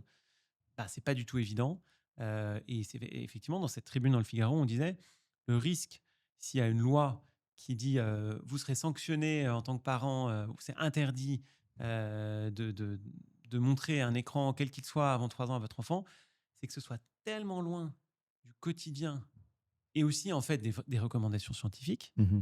que du coup ça ôte toute crédibilité, Oui. à la parole publique, tu vois? C'est ça le problème. Oui, puis on n'imagine pas, des amendes, pour, des Bah, familles c'est ça, qui, mettraient les enfants, ouais, 5 heures par jour devant les écrans, quoi. Comment bah, tu contrôles? c'est Est-ce que ça. la sanction est nécessairement la bonne méthode? Mmh. Alors qu'à l'inverse, toi, ton travail, il porte vraiment sur, tout ce qui n'est pas dans les écrans. Quelles sont Ouais, les solutions pour développer l'enfant? En exactement. parallèle de la question des écrans, plutôt Ouais, en substitut à elle, quoi. exactement et D'accord. effectivement, on pense que le vrai sujet qui devrait mobiliser les pouvoirs publics, c'est pas d'abord un sujet d'interdire les écrans, mais plutôt de comment on promeut toutes les bonnes solutions et d'ailleurs, c'est pour ça que nous, quand on parle, dans l'association Mille et un mots avec les parents des écrans, notre premier message, c'est d'abord un message positif. C'est de dire, en fait: «Vous, parents, c'est vous qui avez un trésor en vous pour votre enfant et si vous regardez des livres, faites la conversation avec lui, en fait, ça va être 1000 fois plus riche et bénéfique pour votre enfant que si vous lui montrez, des vidéos, même dites, éducatives». Tu Mmh. vois, c'est un message positif. Oui, parce que, c'est vrai que, alors, ça existe évidemment les familles où on met un enfant devant un écran pendant des heures et des heures par jour parce que, il y a pas de personne pour le garder, parce que, bon, X ou raison Ouais, qui sont de fait des mauvaises raisons. Enfin, ouais, c'est-à-dire, ouais, il bien faudrait sûr, pas en arriver là bien sûr. et il y a aucun bénéfice à mettre un enfant de cet âge-là si longtemps devant un écran. En revanche, il y a tout un tas de familles dans lesquelles il y a une intentionnalité, j'allais dire culturelle ou éducative, Tout à fait. à mettre l'enfant devant un programme qui a été choisi pour un temps donné, bon, même si ça déborde toujours un petit peu, mais il Mmh, y a une intention qui est là, qui est tout à fait. culturelle ou qui est éducative, en tout cas qui est maîtrisée. Et donc, ce que tu dis, c'est que cette intention, on peut s'appuyer dessus, mais la déporter sur d'autres solutions qui ne sont pas forcément aussi connues. Exactement D'accord. et nous, on voit mais énormément de parents qui, en fait, dévalorisent les autres solutions. C'est impressionnant. Ah oui. C'est-à-dire qu'ils se disent, «Regardez, YouTube Kids, toutes ces vidéos, dites éducatives, des comptines pour apprendre les nombres, pour apprendre, voilà, plein de choses. C'est ça la modernité, c'est ça ce qui marche. La tech, le digital, je veux dire, ils sont convaincus que c'est ça le mieux, quoi. C'est un Ah, prestige, en fait, énorme. que c'est supérieur au livre, par C'est exemple. supérieur à tous ces trucs banals, limite, du 20e siècle, voire du 19e siècle. En fait, voilà, les livres, mais même, ils vont penser à juste jouer avec l'enfant. Parce que nous, on valorise aussi beaucoup les jeux très simples qu'on peut faire à partir d'objets du quotidien, tu vois? Ils se disent: «Jouer avec des bouchons à un enfant, comment ça pourrait être plus bénéfique pour lui que ces contenus, vus 1 milliard de fois sur YouTube Kids?» Mmh. Et parce que et je pense que ça vient aussi du fait qu'ils se dévalorisent eux-mêmes, dans ce qu'ils peuvent apporter à l'enfant, Ah, ils se tu vois? disent que l'enfant fait mieux de passer son temps Ouais, avec, ce qui se passe à l'intérieur d'un écran, qui a exactement. été développé par, énormément de moyens, des Voilà, pédopsychiatres parfois et cetera voilà. machin, par rapport au temps passé avec eux à faire jouer avec des Exactement, bouchons, quoi. exactement, ou Alors que c'est bien à l'inverse. regarder des pigeons, dehors dans la rue, voilà. Alors qu'en fait, ces moments où tu regardes des pigeons, ça paraît banal, mais c'est un moment d'interaction où tu nommes les choses à l'enfant, tu regardes ce qui l'intéresse, tu rebondis dessus. Donc la valeur éducative est bien supérieure. Exactement. D'accord. Mais du coup, en fait, il y a un côté, ça revient à ce qu'on se disait au début, finalement, comprendre que cette banalité, heu, ce côté trivial même de des petits échanges avec le bébé, en fait, les sciences cognitives, les neurosciences aujourd'hui nous disent que c'est ça qui marche. C'est ça qui fait qu'il va apprendre et ensuite plus tard, apprendre à lire, savoir raisonner, savoir communiquer avec les autres. C'est vrai, il y a un vrai problème, je pense que tu mets le mot, c'est en fait le marketing de la banalité, quoi. Parce que C'est clair. c'est ma réaction, j'en parle souvent dans ce podcast, le bouquin de Jonathan Haidt, donc, qui est professeur à New York University, qui s'appelle The Anxious Generation, la génération anxieuse, et qui parle de l'impact notamment des réseaux sociaux sur la jeunesse américaine, qui a énormément beaucoup d'études pour illustrer ça et qui finalement prêche ou appelle à un retour à des choses complètement basiques comme bah, en fait, il faut sortir les gamins des écrans, il faut les envoyer dehors. Et donc, il Mmh. parle de toute la valeur pré-années 80 Ouais. de bah, les enfants avaient beaucoup plus, grandissaient beaucoup plus, étaient beaucoup plus heureux, tout simplement, quand ils allaient dehors avec un maximum d'autonomie, quand ils s'engueulaient entre eux, réglaient entre eux les problèmes au lieu de tout le temps demander la médiation des parents, quand ils étaient moins surveillés qu'ils le sont aujourd'hui, quand ils Mmh. avaient plus de liberté, voire plus de prise de risque qu'ils ne l'ont aujourd'hui. Mmh. Toutes ces choses banales, alors soit ça apparaît comme banal, soit c'est un discours qui apparaît comme conservateur, un peu vieux jeu. Mmh. Et en fait, tout porte à croire, et c'est l'objet d'ailleurs de son livre, Mmh. que ces pratiques-là sont bien supérieures à des pratiques en apparence beaucoup Tout à plus fait. sophistiquées comme celles que Ouais. tu indiques avec les écrans. Ouais, ouais, D'accord. complètement, complètement d'accord et tu as raison sur le truc sur, être vieux jeu. Donc nous, on pense pas du tout que être vieux jeu que de vouloir un monde où il y a quasiment pas d'écran pour les enfants de moins de 3 ans. Mhm. On est complètement d'accord, en fait, avec cet objectif, cette philosophie. Oui. Simplement, finalement, notre message, c'est que c'est mieux d'insister sur le positif que juste sur le négatif et sur, l'interdiction, quoi. Oui, je suis et d'autant plus que enfin, moi, je suis au premier chef concerné par ce qui est présenté souvent comme une forme de paradoxe. On parle des entrepreneurs du numérique, dont je suis, et on parle souvent évidemment des Américains, les Steve Jobs, etc., Larry Page, en disant mais ces gens-là ne donnent même pas d'écran ou de tablette à leurs enfants. Mmh. C'est pas un paradoxe du tout, c'est que c'est une question d'âge en Ouais, général. ouais, bien sûr. Moi, je suis entrepreneur dans la tech, j'ai développé des applications éducatives sur des écrans, mais il n'a jamais été question pour moi de défendre les écrans pour les Ouais, enfants de 0 à 3 ans. ouais, bien En sûr. revanche, une fois que les enfants sont des jeunes et sont adolescents et autres déjà exposés aux écrans, vivent dans une société où les écrans existent, Mmh. alors autant développer des solutions pour que ces Bien écrans sûr. soient utiles Ouais, et non pas néfastes. Et donc, ces deux combats ne sont pas du tout contradictoires. Au tout à fait contraire, je d'accord. pense qu'ils vont ensemble. Ouais, Le tout, c'est d'avoir l'usage qui correspond au bon âge. Et ce que tu dis, en tout complètement. cas 0-3 ans, l'écran est peut-être utile, du moment que c'est encadré, que Voilà, c'est que c'est limité dans le temps marginal et que c'est et que voilà. c'est marginal. Mmh. En revanche, c'est ailleurs qu'il faut chercher les solutions qui vont vraiment booster l'enfant dans un Exactement, sens positif. exactement. D'accord. Et toi, dans tout ça, parce que cette association, tu l'as montée, elle a quel âge cette association maintenant? Vous êtes Elle a, combien? bientôt 8 ans. Mmh. Et vous êtes combien? On est, au total, on rémunère, 90 personnes, donc à peu près 35, dans l'équipe siège et puis, un peu plus de 50, orthophonistes et psychologues freelance pour, l'accompagnement direct des parents. Tout ça pour accompagner des enfants dans quelle tranche d'âge? Donc on a compris que ça pouvait commencer à 0 ou 3 mois et Ouais, ça va jusqu'à quel entre âge? 3 mois et 3 ans en gros, hein, jusqu'à l'entrée à l'école maternelle et nous, c'est vraiment avant l'école maternelle. Et donc, si tu étais ministre de l'Éducation, toi, tu ferais un plan pour la petite enfance? C'est ce qui te paraît le plus important? Oui, vraiment, à la fois parce que c'est une période clé pour le développement du cerveau et de tous les apprentissages futurs et parce qu'on fait encore très peu de choses pour ça.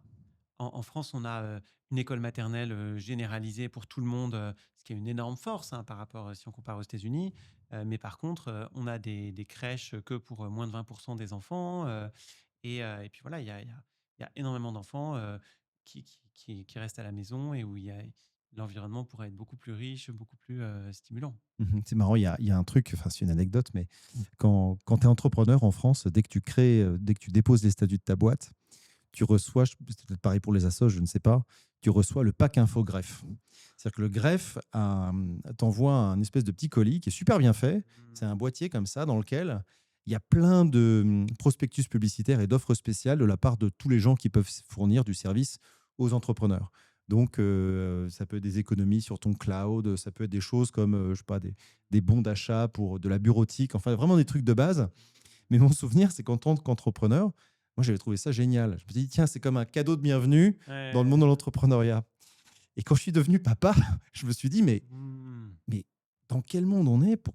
je reçois- Il est où mon Complètement, package papa qui va complètement. me donner, alors, pas forcément les avantages, mais qui va C'est me clair. donner un minimum de mode d'emploi Ouais, bien sur sûr. les meilleures pratiques Mais complètement. de ce que c'est que d'être un parent, tout simplement, d'accueillir un être dont je sais absolument rien, Ouais. une discipline complètement nouvelle, pour lequel j'ai plein de conseils autour de moi, mais c'est Mmh. quand même une première fois. Et tout ce que je vais faire est quand même super important. Complètement d'accord. Et donc, c'est vrai que ce 0-3 ans, ce qui me plaît Ouais, dans ce que vous faites, c'est que ça me paraît être vraiment une zone très peu adressée. ouais. En plus, où bien souvent, les parents, en tout cas la maman, physiquement au début, elle est forcément fragile. Mmh. Et il y a énormément de choses à apprendre Mmh. quand tu es maman avec ton bébé, quand tu es papa ton bébé, puis essayer, si possible, d'aider la maman, qui est plus importante quand même Mmh. tout au début. J'espère que ce que je dis fait pas polémique. Non, Au non, début, le mais papa, il est au service de la maman quand même. ouais, Et je me dis, c'est dingue qu'il n'y ait pas une espèce de guide un peu généralisé de complètement, ces choses-là et qu'il n'y ait rien, il n'y a pas grand-chose en dehors du cercle de la transmission familiale, quoi, complètement. ou amicale à la limite. Et moi, je suis convaincu que dans 20 ans, et peut-être même plus tôt, on aura construit un cadre pour encourager la parentalité dès le début. Je suis sûr que c'est quelque chose vers quoi on va. Pourquoi dans 20 ans? Non, mais j'espère Mais dans Florent, on 5 n'a ans, qu'à dans s'y 10 mettre ans. maintenant, toi et moi. Ce que je veux dire, bien sûr, hein, mais je m'y mets, moi, ça fait 7 ans que je suis Oui, bien là-dessus à sûr, temps bien plein. sûr, bien sûr. Mais ce que je veux dire, c'est que ça bouge trop lentement à mon goût, Ouais, mais qu'en tout cas, là, il y a une prise de conscience quand même dans toute la société très très forte. Et on peut dire de même qu'on a des cours de préparation à la naissance, à l'accouchement, c'est vrai. ça c'est bien. Par contre, effectivement, on n'a pas de, comme tu dis, de kit de démarrage pour être parent. En tout cas, rien qui soit accessible à tous, de qualité et voilà, diffusé très largement.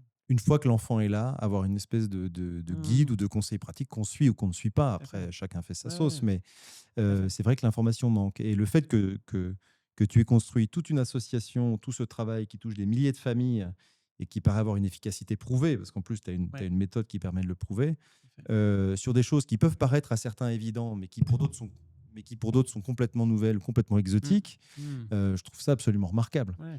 De fait, Euh, on a fait plusieurs évaluations scientifiques avec le labo d'Esther Duflo pour mesurer l'impact et pour pouvoir l'améliorer en continu. Mm. Esther Duflo, donc prix Nobel d'économie, qui est une spécialiste pour, j'allais dire, mesurer les phénomènes de, comment on dit, du Et, quotidien finalement. oui, on pourrait dire les programmes sociaux, les politiques publiques. Alors, elle, son sujet, c'est la pauvreté. Comment éviter la pauvreté en général, mais dans plein de domaines, oui, éducation, emploi, microcrédit. Parce que toi-même, et on va peut-être finir Ouais. par là pour donner plus de trucs, toi-même, finalement, tu as un background pas du tout de, j'allais dire, d'éducateur. Tu as fait des hautes études et tu viens du ministère de l'économie. Tu peux nous dire deux, trois mots là-dessus, comme ça donne envie Oui, aux gens aussi d'aller voir tout à fait. et de considérer avec peut-être beaucoup de sérieux ce que fait Mille et un mots, encore plus que tout ce que tu as raconté jusqu'ici. Oui, oui, bah, j'étais absolument pas prédestiné à m'occuper des bébés puisque, moi, il y a 13 ans, je sortais de l'ENA, je choisissais un truc extrêmement sérieux, le ministère du budget. Alors je m'occupais de la négociation de budgets sociaux, sur les sans-abri, sur, le logement social. C'était déjà des sujets sociaux qui m'intéressaient. Mais, les bébés, j'y suis venu, dans ces années-là, quand j'étais à Bercy, avec un cheminement intellectuel d'abord, qui était en fait éveiller les bébés. C'est un des meilleurs investissements qu'on a pour prévenir les difficultés scolaires et donc les difficultés sociales futures. Et c'est justement des travaux comme ceux de ce prix Nobel James Heckman ou ceux d'Esther Duflo qui ont fait chez moi une prise de conscience et qui m'ont amené au bébé. Et donc c'était un cheminement très très intellectuel. Et ce qui est sûr, c'est que à l'ENA, personne ne nous a jamais parlé de petite enfance ou du cerveau des bébés. Enfin, c'était complètement hors champ des sujets sérieux et importants qu'on apprend aux technocrates qui vont diriger la France. Alors que c'est une zone d'impact absolument majeure. Exactement. En tout cas, je te remercie et vraiment bravo pour tout ce que tu fais avec ton équipe. Je connais assez bien la maison et l'association, donc j'en pense le plus grand bien.